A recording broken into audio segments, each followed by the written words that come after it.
एक और सिम्टम होता है, आपके सामने कोई घटना हुई तो घटना होने पर आपको उसके भाव समझ में आ गए हो।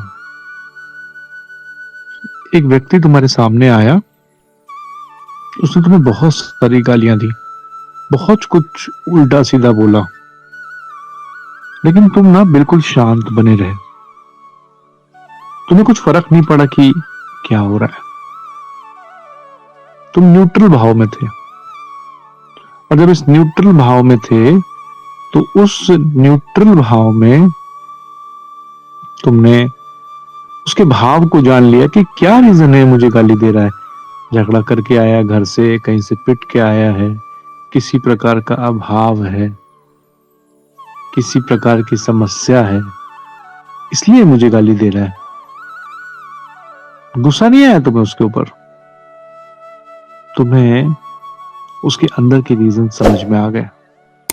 तो जब अंदर के रीजन तुम्हें समझ में आने लगे, चाहे वो फैमिली के हों चाहे वो बाहर के हों, तो तुम्हें लगना चाहिए कि मेरे अंदर कुछ तो घटना घटी है।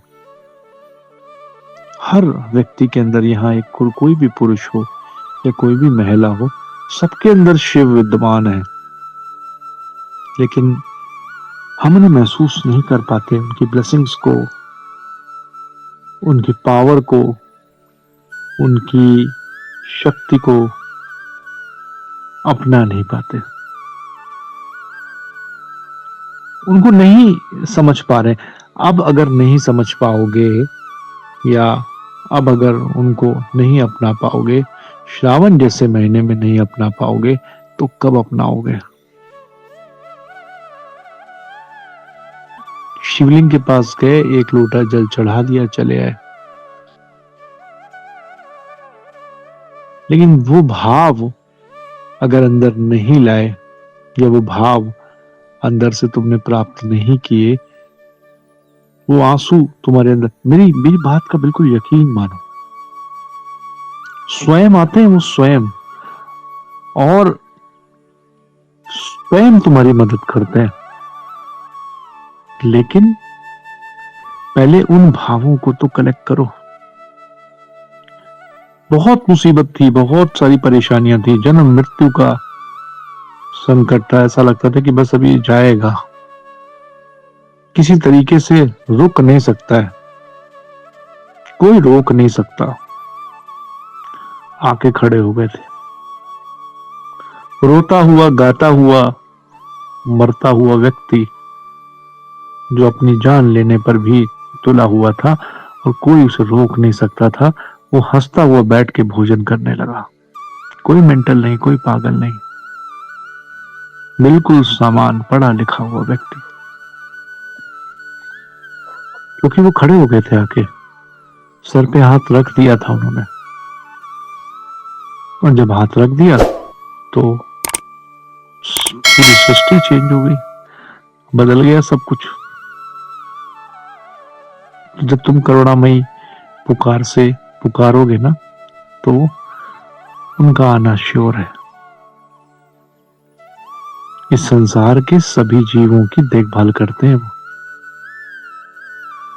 हम जाते हैं ना आश्रमों में, रहते हैं, मतलब संतों के पास रहते हैं, तो मैं क्या करता हूँ, मेरा पर्सनली रहता है कि भाई इनका सामान ला के रख दो, आटा दाल चावल तेल।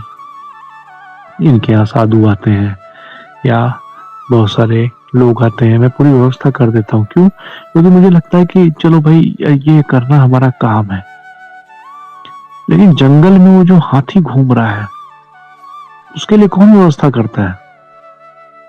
सैकड़ों हजारों किलोमीटर वो चलते हैं और रोज उनके लिए पत्ते फल झाड़ियां प्रभु प्रदान कर देते हैं।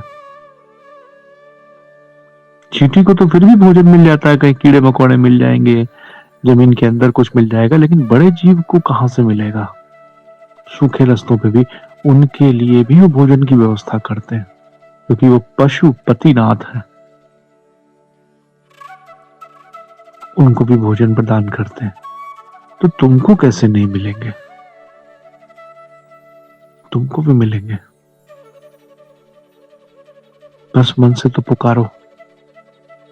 दोस्तों कभी कभी ऐसा होता है कि मुझे आपको अर्जेंट में कुछ इन्फॉर्मेशन देनी होती है, अर्जेंट में कुछ सूचनाएं देनी होती है, अर्जेंट में कुछ प्रेडिक्शन देनी होती है।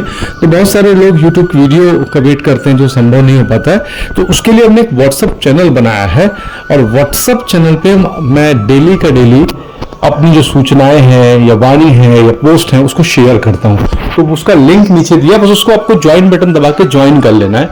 इससे क्या होगा कि आपको जो इन्फॉर्मेशन लंबी दूरी में मिलने वाली होती है लॉन्ग वीडियो में, वो शॉर्ट में मिल जाएगी। तो बहुत उपयोगी है। डिस्क्रिप्शन में लिंक दिया हुआ है, कमेंट में लिंक दिया हुआ है, ज्वाइन कर लीजिए।